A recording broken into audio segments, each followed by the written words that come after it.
I've got a lot of sympathy with what Richard is saying, but it's always more complicated than that. So I think there does need to be more reliance on these sort of smaller, locally based whatever. But having said that, then you get back into these governance questions. And I would just put it to you that, here in Switzerland, back in the late 1980s and the early 1990s, it was the cantonal banks that got into a lot of trouble. We know that in Germany, a lot of the banks have made some really sort of silly investments. They were, I think they were referred to, if you'll pardon this, they were referred to by the investment community as those stupid Germans who were prepared to buy all sorts of subprime stuff without really questioning what was in it, because I guess they were too trusting because their system worked. So the questions, and the political influence in many of these small banks is very, very large, and that's the way they like it. So when you get into this, you want to think about governance questions in a very serious way as well. So I agree with the broad thrust of what you're saying, but I think there's some nuances there that are actually quite important. There's a big misunderstanding which needs to be cleared up. You're talking about the Landesbanken, which I suppose would be similar to Kantonalbanken, only bigger in Germany.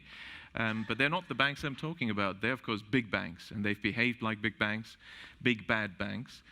I'm talking about the 1,500 local community banks. They're very small. They've never been in trouble. In the 200-year history, not a single one has gone under. Public money has never been used to bail out any of them.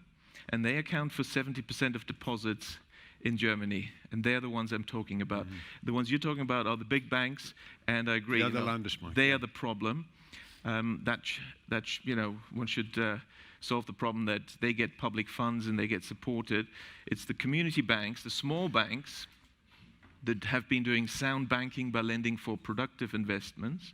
They need to be encouraged. But the central banks are killing them. The ECB is currently killing the German community banks.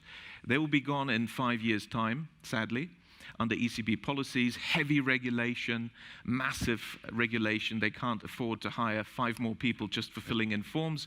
And also, of course, the zero interest rate policy and negative yield curve. That's in order to drive them out of business while they're giving money to the big speculative banks.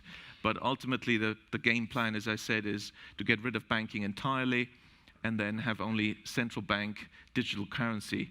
And I think we have to fight for our decentralized money creation with decisions locally, because that's one of the questions we need to discuss actually today. Who creates money in this new system? Who's making those decisions, and how is that done? And I believe it's best to have decentralized local decision making, also for governance reasons. You mentioned governance, and these local banks have accountability to the local community. They're embedded in the local community. You can't just do a crazy project. That's done by the big banks because nobody knows what they're doing, not the decentralized small banks.